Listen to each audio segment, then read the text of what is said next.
कहानी की शुरुआत होती है एक जापानीज आदमी से जो पोल्का डॉट वाले रंगीन कपड़े पहने हुए हैं। जब उसकी आंख खुलती है तो खुद को एक चमकदार सफेद कमरे में पाता है। कमरे में न कोई दरवाजा है, न खिड़की और न ही कोई छत। वो आवाज लगाता है पर वहाँ कोई जवाब नहीं मिलता।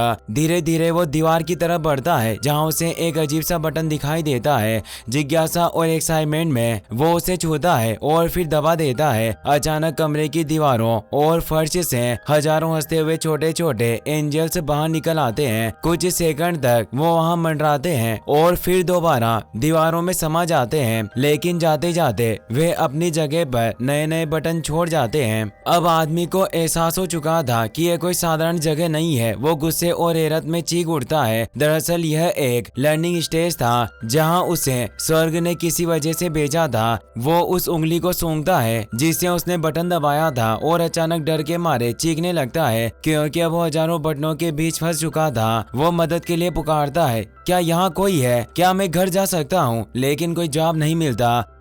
अब सीन एक मैक्सिकन फैमिली पर शिफ्ट होता है। घर का जवान बेटा जो पेशे से एक रेसलर था, जिसका आज रात एक खतरनाक मैच होने वाला है। उसकी मां परेशान है क्योंकि उसका अपोनेंट उससे आधी उम्र का है। पिता उसे तसल्ली देते हैं, चिंता मत करो, उम्र के साथ तजुर्बा आता है, मुझे यकीन है आज हमारा बेटा ही जीतेगा। इतने में एक कार आती है जो उसे फाइट के लिए लेने आई थी और वो निकल पड़ता है अपने मुकाबले की तरफ। उधर जापानीज आदमी को समझ आ चुका था कि चिल्लाने का कोई फायदा नहीं। अब वो तय करता है कि इन बटनों को आजमा कर देखेगा। वो एक बटन दबाता है तो वहाँ एक टूथब्रश आ जाता है। धीरे धीरे उसे समझ आने लगता है कि हर बटन किसी अलग चीज से जुड़ा है। कभी कोई फ्लावर वाज गिरता है, कभी मेगाफोन, और बार बार वही बटन दबाने पर वही चीज दोबारा आती है। ऐसे ही करते करते उसने ढेर सारी चॉपस्टिक जमा कर ली। वो ऊपर देखकर कहता है, भगवान अगर मुझसे कोई गलती हुई है तो मुझे माफ कर दो, मुझे घर जाना है। लेकिन जवाब अब भी नहीं आता।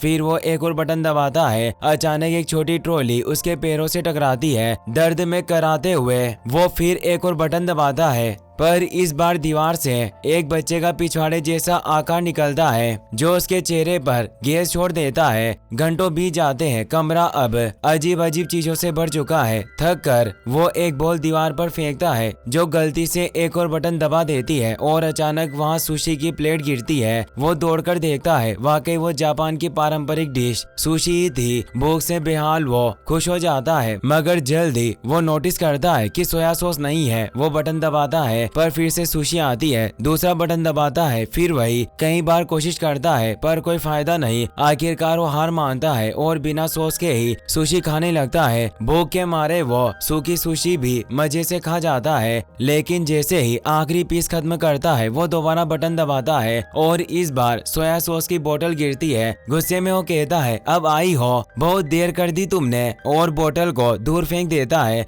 अचानक एक और बटन दबाने पर उसे 3D ग्लासेस मिलते हैं। वो जैसे ही उन्हें पहनता है उसे सामने एक बेबी एंजल नजर आता है जो अपने खास बटन की तरफ इशारा कर रहा होता है। वो खुशी से झूम उठता है। उसे लगता है शायद यही बाहर निकलने का रास्ता है। वो तुरंत उस बटन को दबा देता है, लेकिन तभी कमरा अंधेरे में डूब जाता है और एक काउंटडाउन शुरू होती है। वो घबरा जाता है। धीरे धीरे सारे बटन गायब होने लगते हैं और ऊपर से बच्चे का बड़ा सा पिछवाड़ा उसके ऊपर उतरने लगता है। उसे लगता है अब सब खत्म हो गया, पर जैसे ही गिनती खत्म होती है वो पिछवाड़ा रुक जाता है और फिर उसके ऊपर गैस छोड़ देता है। अब हम देखते हैं उस मैक्सिकन रेसलर को जो उस जगह पर पहुंच गया था जहां आज उसकी फाइट होने वाली है। वो अपने कपड़े बदलता है और फिर पूरी तैयारी के साथ मैच के लिए तैयार होता है। वहीं दूसरी तरफ वो जापानीज आदमी अब तक सुपर डायमंड नाम की सुपर कॉमिक्स की 5 किताबें पढ़ चुका था। उसे पढ़ने में मजा आ रहा था और एक्साइटमेंट में वो छठा पार्ट पढ़ना चाहता है। वो बटन दबाता है, लेकिन छठे पार्ट की जगह उसे सीधा 7वां पार्ट मिलता है। गुस्से में वो और बटन दबाता है जिससे उसे 8वां और 9वां पार्ट भी मिल जाता है, मगर 6ठा पार्ट अब भी गायब था। तभी अचानक एक और बटन दबाने पर पीछे की दीवार खुल जाती है। एक छिपा हुआ दरवाजा नजर आता है। वो खुशी से झूम उठता है, लेकिन इस खुशी में वो भूल जाता है कि दरवाजा खोलने वाला बटन कौन सा था। वो अंदाजे से बटन दबाता है और अचानक दीवार से एक अफ्रीकी आदिवासी निकलता है जो एक दीवार से दूसरी तरफ भागने लगता है। वो घबरा जाता है और दूसरा बटन दबाता है, पर अब उसके सिर पर पानी पानी गिरने लगता है और वो परेशान हो जाता है। आखिरकार जब वो एक और बटन दबाता है तो दरवाजा दोबारा खुल जाता है। वो दौड़कर उसकी तरफ बढ़ता है मगर दरवाजा उसके पहुंचने से पहले ही बंद हो जाता है। वो फिर कोशिश करता है पर इस बार भी वही होता है। अब उसे समझ आता है कि अगर वो बटन को दबाकर रखे तो दरवाजा खुला रह सकता है। वो कहीं अजीबोगरीब तरीके आजमाता है, कभी पेड़ से दबाकर तोड़ने की कोशिश करता है, कभी रस्सी से खींचता है, कभी दूर से फैन से हवा मारता है, लेकिन कुछ भी काम नहीं करता।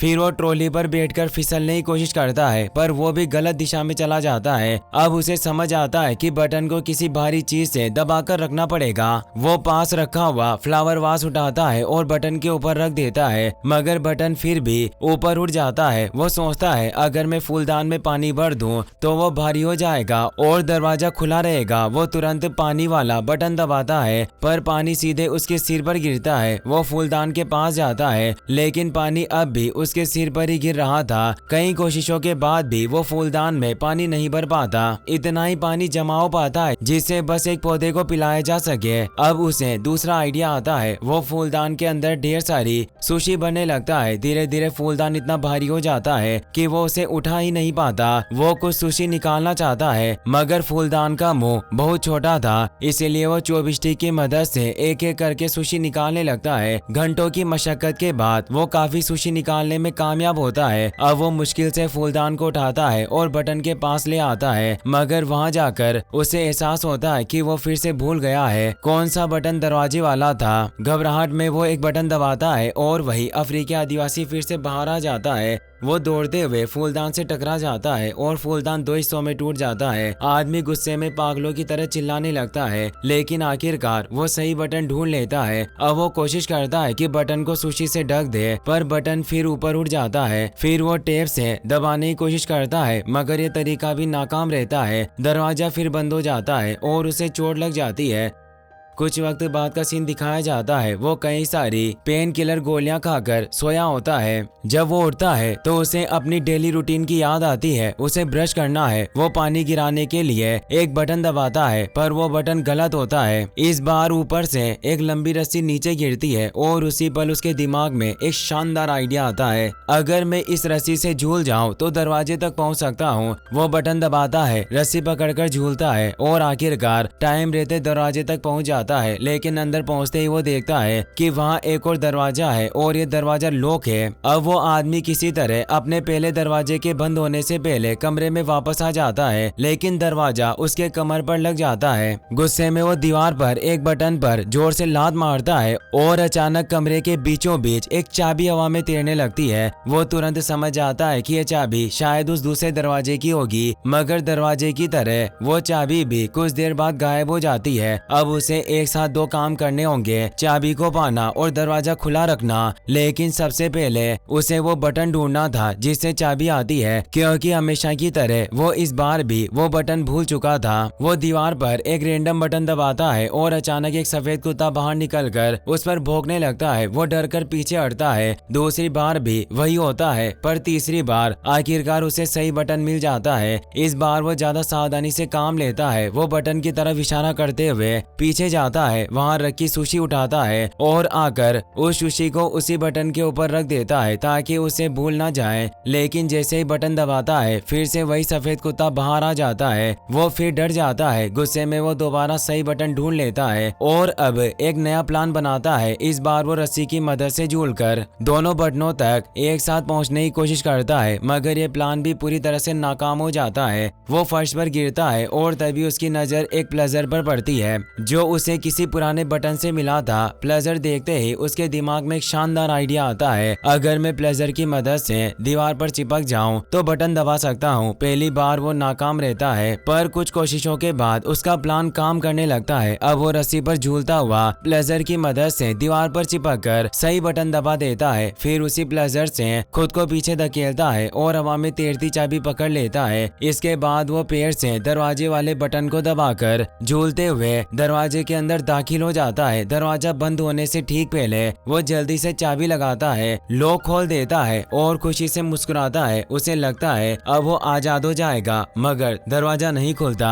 वो परेशान हो जाता है क्योंकि ऊपर एक और लॉक लगा होता है जिसे खोलने के लिए 3 अंकों का पासकोड चाहिए था। वो हड़बड़ाहट में फिर कमरे के अंदर लौट आता है, मगर इस बार भी दरवाजा उसकी पीठ पर लग जाता है। गुस्से में वो प्लजर उठाकर दीवार पर फेंकता है और जैसे ही वो दीवार से टकराता है एक बटन दब जाता है। अचानक वही अफ्रीकी आदिवासी दीवार से बाहर निकल आता है। इस बार जब वो उसकी तरफ गौर से देखता है तो नोटिस करता है उसके माथे पर 3 नंबर लिखे हुए हैं। वो तुरंत समझ जाता है ये तीनों नंबर दरवाजे के ऊपर वाले लॉक का पासकोड हो सकते हैं, लेकिन दिक्कत ये थी दरवाजा सीमित समय के लिए खुला रहता था, इसीलिए अब वो तेजी से दीवारों के अंदर जाता है। हर बार सही बटन दबाकर मुश्किल से खुद को बचाता है और एक एक नंबर याद रखता है। आखिरकार वो तीनों कोड डाल देता है, लॉक खुल जाता है। वो राहत की सांस लेता है, लेकिन दरवाजा अब भी नहीं खुलता। उसे एहसास होता है दरवाजा अंदर की तरफ खुलता है और अब कमरे में इतनी कम जगह बची थी कि वो दरवाजा पूरा खुल ही नहीं पा रहा था। वो 3 फीट की जगह में फंस जाता है। धीरे धीरे उसकी आंखों के सामने वो सारे पल घूमने लगते हैं जब वो बटनों से मिलने वाली अजीब अजीब चीजों के साथ खेला करता था। उसे एहसास होता है कि भले ही वो यहाँ पर कैद था, पर कम से कम वहाँ मन बहलाने के लिए बहुत कुछ था।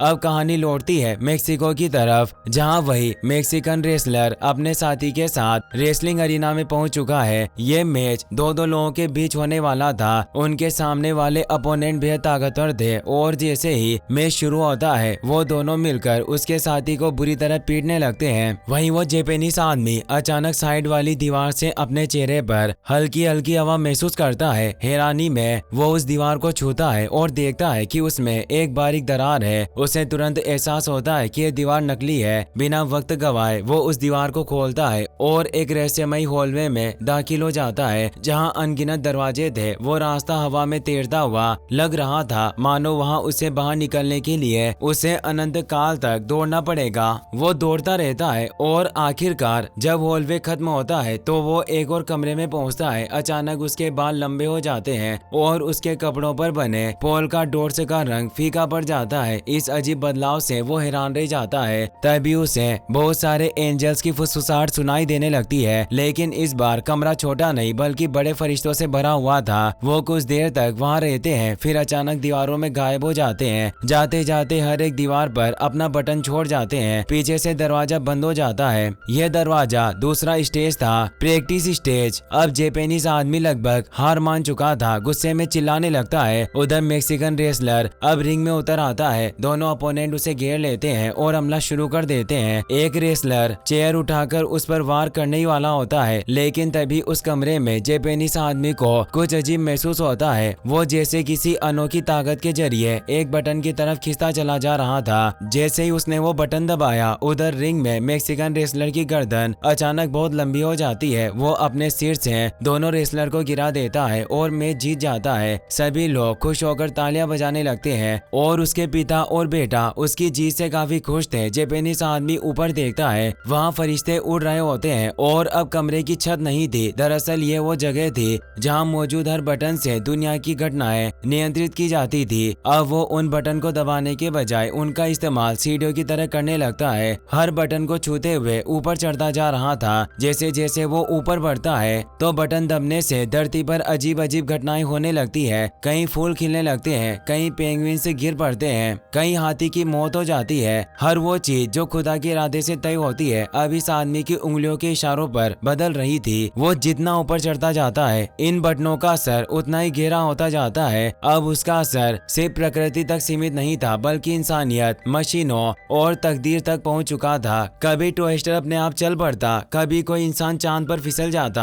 आखिरकार जब वो अंत तक पहुंचता है तो उसके बाल और दाढ़ी मूंछ लंबे हो चुके होते हैं। अब उसे बटन छूने की भी जरूरत नहीं, वो फरिश्तों की तरह हवा में तैर रहा था। इस ऊंचाई पर पहुंचकर वो अपने पिछले दोनों कमरों के तजुर्बे याद करता है और भगवान की भूमिका को कबूल करता है। अब वो समझ चुका था कि बटन दबाने का काम हाथों से नहीं बल्कि सोच से भी किया जा सकता है और उसे अब मानवता के लिए सबसे बड़े फैसले लेने हैं। धीरे धीरे वो चुनिंदा तौर पर इंसानियत की सबसे बड़ी हिट से चुनने लगता है। जैसे जैसे उसका काम पूरा होता है, कमरे की दीवारें गायब होने लगती है, उसकी जगह रोशनी से बने पंखों का एक घेरा बन जाता है। फिर एक ऊर्जा से भरा पोर्टल खुलता है और उसमें तैरता हुआ दाखिल हो जाता है। अब वो आखिरी कमरे में पहुंचता है जो भविष्य का कमरा था। इस कमरे की एक दीवार पर पूरी दुनिया का नक्शा बना हुआ था और वो सभी लोगों की आवाजें सुन पा रहा था। सामने एक बड़ा सा बटन था, पर यह कहानी यही खत्म नहीं होती। यह हमें दिखाती है कि जिंदगी कभी सिर्फ बटन दबाने भर की नहीं होती। कभी कभी हमें समझना पड़ता है कि हर बटन के पीछे एक मकसद छुपा होता है। हर तकलीफ, हर मुश्किल हमें एक नए स्टेज की तरफ ले जाती है। वो जापानीज आदमी दरअसल हम सब की तरह ही था जो जिंदगी के कमरे में बंद था। हर बार एक नया बटन दबाकर निकलने की कोशिश कर रहा था, कभी उम्मीद से, कभी गुस्से से और कभी मजबूरी में। लेकिन असल बात तब समझ में आई जब उसने कंट्रोल पाना छोड़ दिया और मीनिंग समझना शुरू किया। क्योंकि जब हम अपने हालात को स्वीकार करते हैं तो हम खुद अपनी तकदीर के गॉड बन जाते हैं।